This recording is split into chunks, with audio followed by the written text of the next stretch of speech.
G, BLGCP égale BLGCSC. Ça veut dire que celui-ci, c'est l'équilibre. On ne peut pas quitter cet équilibre. L'intelligence du développement de la plateforme a pris en compte tout. Que quand vous rentrez dedans, ce que le TEF terminal d'échange a l'obligation de faire aveuglement jusqu'à la fin des temps, c'est qu'il ne peut jamais laisser passer égalité là, ici. Il sera toujours là-bas. S'il n'y a pas ça, on ne peut pas dire solvabilité absolue. C'est mathématique, c'est technologique. Je ne sais pas si vous comprenez. C'est-à-dire quand on met ça à une machine, c'est comme ça qu'elle va faire. Sinon, vous ne verrez pas les choses identiques que les machines produisent. Elles sont comme ça. Si vous lui dites, voici ce qui est bon pour que la bouteille la sorte, elle a mémorisé ça, elle vous sortira toujours cette bouteille. C'est donc comme ça on dit, pour que personne n'ait la dette, tu ne laisses jamais tomber égalité là.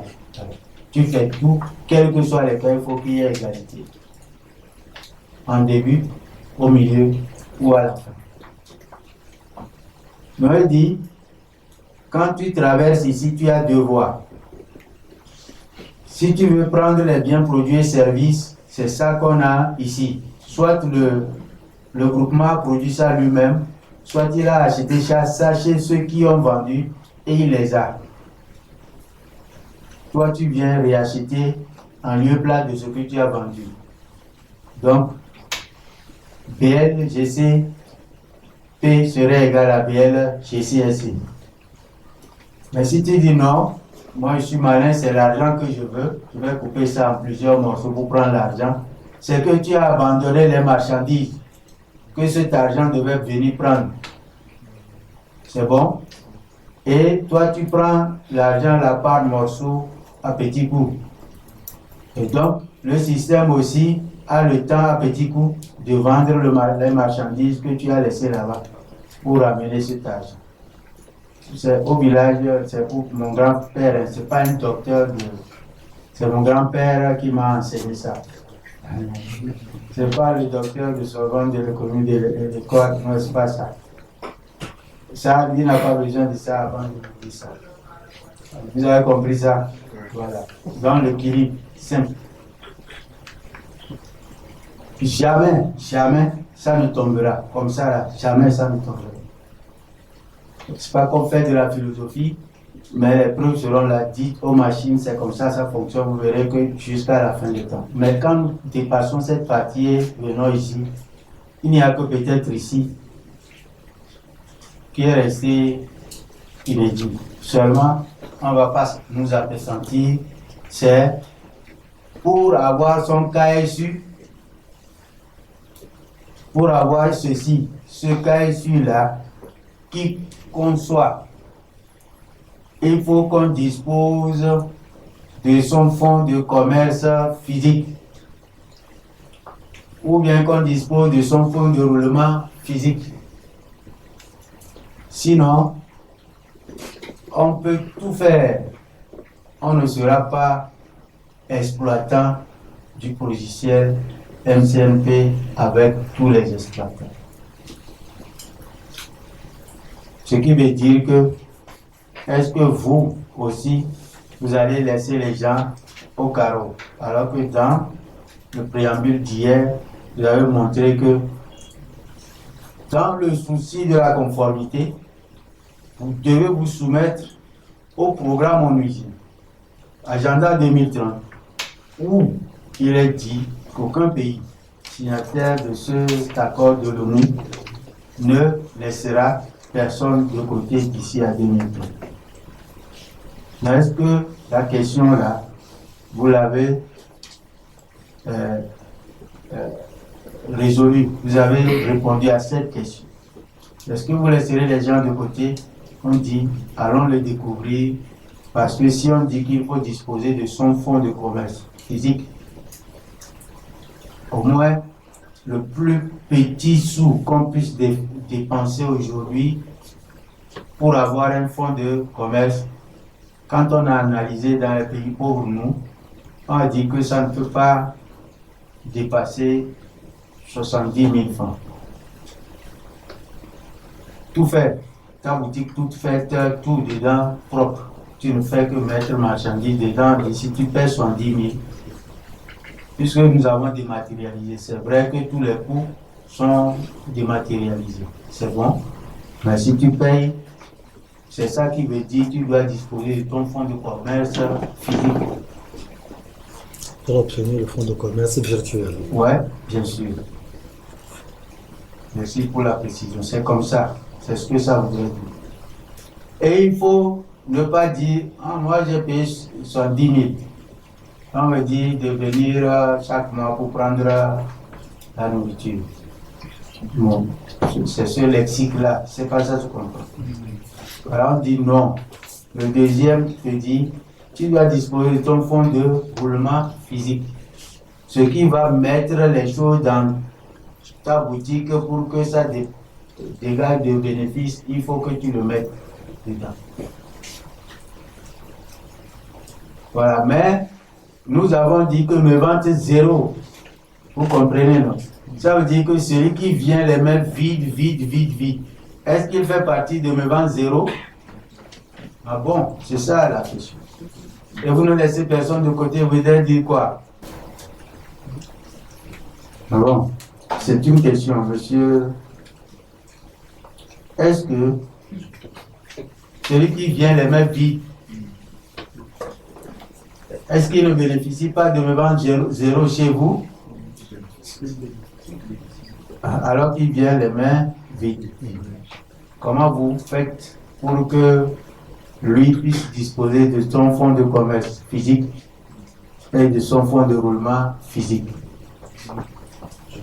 Ouais. Merci PDG. Une personne physique qui vient, moi, je peux dire que chez nous, il est la bienvenue. Il va vendre son travail à lui, en passant par nos AGR pour vendre son travail à lui. Et il met son travail en vente. Mais avant ça, il faut qu'il ait la boutique dans laquelle il va vendre son travail. Oui, il paie le KSU. Bon, merci beaucoup. Et je crois que à ce niveau-là, au lieu que ça devienne question à moi, je fais comme hier, on vous donne la main plutôt pour que vous nous dites ce qui manque là-bas, qu'on n'a pas dit, et qu'il faut qu'on sorte avant de passer à la clôture de la séance, vu que c'est à 18h, elle va s'arrêter. Merci.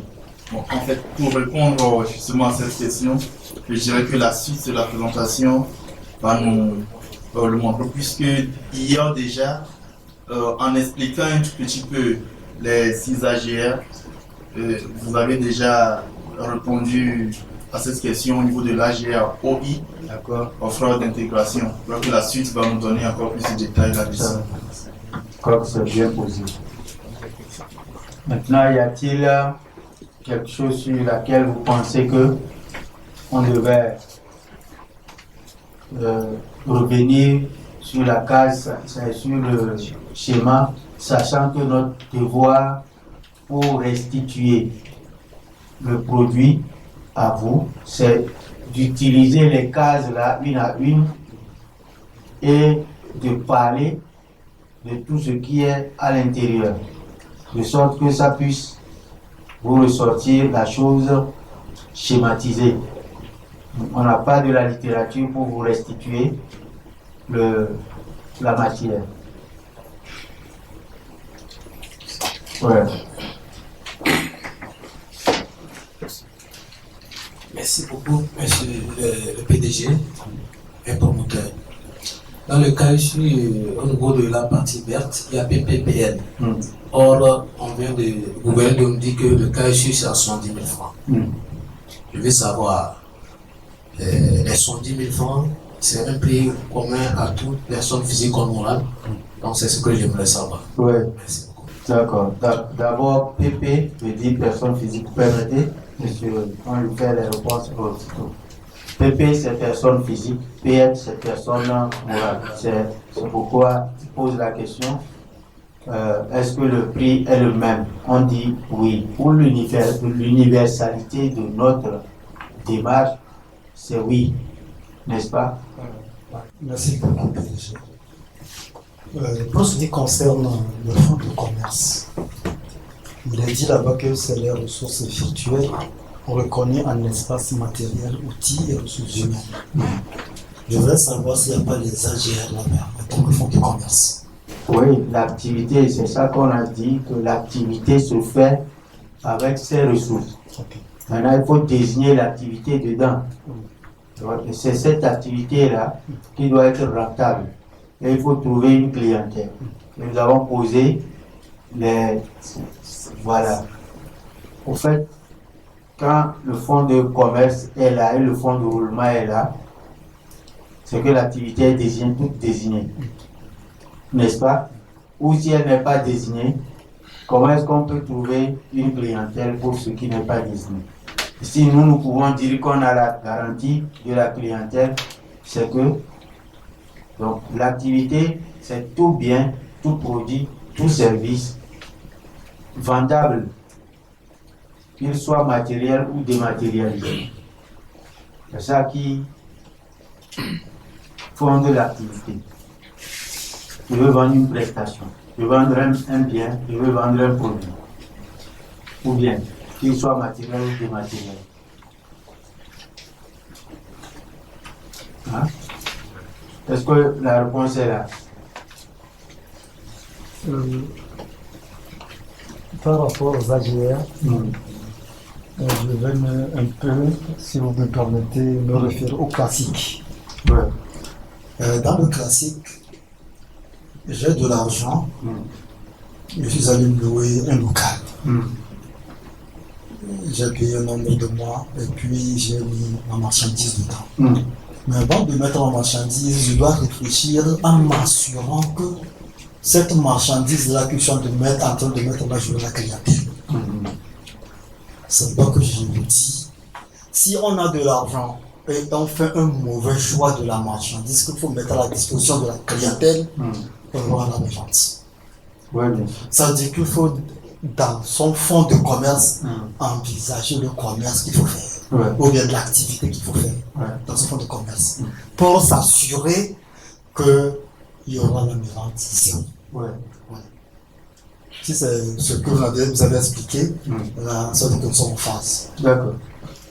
Je crois que je pensais qu'on n'était pas en phase, puisque c'est justement le fait de dire que nous avons déjà la clientèle qui fait qu'on s'en fout de la marchandise, parce que nous avons la clientèle aussi longtemps que cette marchandise-là est ici et qu'elle est destinée à une personne physique, un ménage, une entreprise ou quoi que ce soit, comme on l'a désigné.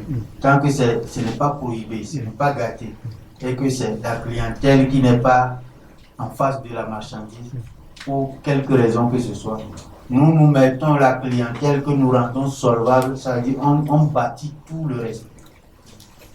Oui, c'est ça qu'il fallait dire, que c'est ça qui s'ajoute pour que nous disions que le CAIF est un fonds de commerce.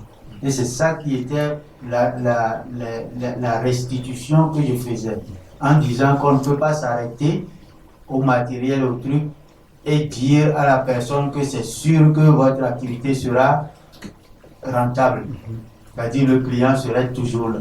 Donc pour que le client soit là, c'est que nous avons les services qui, en expliquant, traduisent clairement la fiabilité, c'est-à-dire que la fiabilité même du raisonnement, même si ça reste théorique, on sait que ce qu'on vient de dire, si ça allait dans la pratique, théoriquement ça tient. Il faut maintenant prouver ça par le tout. Si vous pouvez vraiment chercher le client, le prendre ex niveau, il devient client acheteur rentable, c'est-à-dire solvable, ça c'est que vous avez une marchandise que personne n'a facilement. C'est bon. Et vous avez en même temps la capacité d'acheter en dernier ressort si le client n'est pas là. De toi, c'est que vous dites que si même le client n'est pas là, parce qu'il n'a pas les moyens, c'est que vous allez demander à celui qui a les moyens que celui-là qui n'a pas les moyens, qui a besoin du bien, n'est-ce pas, peut obtenir sa marchandise à lui, l'homme d'argent, hein, pour qu'il paye le bien et en retour, vous allez le rendre solvable. Ce qui fait que vous mettez toutes les cordes à votre arc et vous serez difficile de rater. Ça, ce sont des actions. En marché, en termes de théorie marchande, c'est des actions. Que l'autre prouve le contraire. C'est comme tu dis, le soleil se lèvera demain matin ici, et va se coucher là-bas. S'il peut prouver le contraire. Mais sur le terrain, on voudrait que vous essayiez pour que ça se concrétise. Donc, la matière dedans, c'est-à-dire la garantie de l'AGR, c'est que au final, vous avez ces services pour que toute AGR, toute activité génératrice de revenus soit rentable. Au final, c'est bon? Oui. Oui. Merci. Je prends le bout par rapport à vos développements. En vous entendant parler, ce qui veut dire que nous sommes en train, la plateforme est en train de répondre à une demande que, je peux dire, les ODD ont mis sur le marché.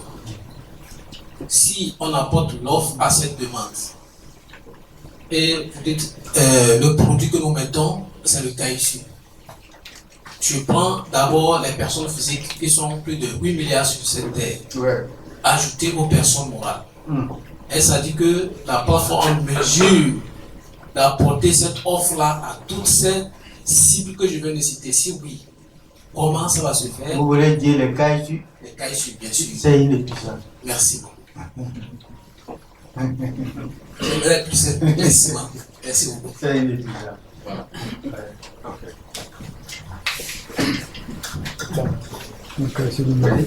Merci le PDG. Moi, je vais aller tout droit au but en disant que dans le passé, vous êtes la première personne à booster l'économie dans ce pays par le système de solvabilité. En ce moment, il n'y avait pas l'application qui était à l'appui. Aujourd'hui, il y a l'application et c'est fort de constater que la solvabilité serait totale. Maintenant, moi, à mon niveau, ma question est la suivante. Est-ce que le CAIS va résoudre le problème de corruption et le détournement des fonds? Parce que j'aimerais savoir si l'application va corriger tous ces problèmes. D'accord, d'accord. Mais il faut dire que je n'ai jamais résolu comment il s'appelle, de près ou de loin le problème de solvabilité dans le pays, dans ce pays. Jamais. À entendre même ce que nous sommes en train de dire actuellement, il n'y a aucune preuve. Puisque tout le monde, pour tout le monde, c'était carrément du Ponzi et qu'il n'y avait pas la possibilité de continuer, c'est-à-dire même à court terme, si ce n'était pas vite arrêté. Donc ce n'est pas un débat, c'est juste pour dire que si on disait ça, c'est comme si on a méconnu ce qui a été fait jusqu'à clôturer aujourd'hui. Sinon, c'est maintenant qu'on va dire, s'il y a à résoudre, le cas issu va résoudre le problème de solvabilité, puisque c'est ce qu'il dit. Le kit de solvabilité universelle, c'est maintenant qu'il faut le prouver. Ça se comprend. Pour que ça ne soit pas mitigé. Nous, on se disait on était solvable. On disait qu'on était surliquide. Parce que sur nos comptes, on avait 5 milliards. On n'avait pas encore, c'est-à-dire deux besoins d'investissement qui nous manquaient pour qu'on tende la main à qui que ce soit. On achetait les pylônes, on faisait des investissements d'1 milliard, etc. sans avoir besoin de faire de prêts. Et si ces infrastructures se mettaient en place, c'était la position commune, ça. Elle devait être le socle sur lequel les autres flux, c'est-à-dire les autres demandes d'envergure vont se poser. En ce moment, de robustesse en robustesse, le fonds va exister. C'est-à-dire, quand vous allez prendre aujourd'hui la plateforme que vous allez envoyer dans chaque canton, l'autonomie voudrait que les pionniers de la position commune que vous allez nommer soient dépositaires du fonds, d'abord l'espèce qui va être sur le compte. Certains cantons peuvent faire plus de 10, 20 milliards sur leur compte. Je ne sais pas si vous comprenez. S'il n'y a pas ça, ils ne peuvent pas dégager les supports marchands pour produire. Vous allez vous retrouver avec des cantons qui ont 100 milliards, 200 milliards qui est géré par leur... Puisque l'argent ne se dépense pas, ils cautionnent. Ça, je comprends. Voilà, donc c'est une fois pour dire la solvabilité, elle est dans le futur, elle est dans l'avenir pour qu'on ne soit pas en train de... La deuxième chose, est-ce qu'elle va enlever la corruption, les détournements? Le cas ici, c'est ça? Bon, on peut attendre pour voir. Parce que je suis corrupteur, je suis escroc un peu, je suis voleur, je suis détourneur, c'est ça? Mais je ne peux pas connaître les astuces de tous les voleurs, tous les corrupteurs, tous les escrocs et tous les voleurs, c'est ça? Donc je fais un peu, je modère un peu mon savoir dans ce sens. Mais ça va impacter quand même. Et ça veut dire que s'il y a... Ah non, je dis que il y a des cracks dans tout ça, je ne peux pas dire qu'il ne peut pas jouer. Parce que je me rappelle, au temps de redémarrer, j'ai rendu visite à un proviseur. Oui, il faut prendre...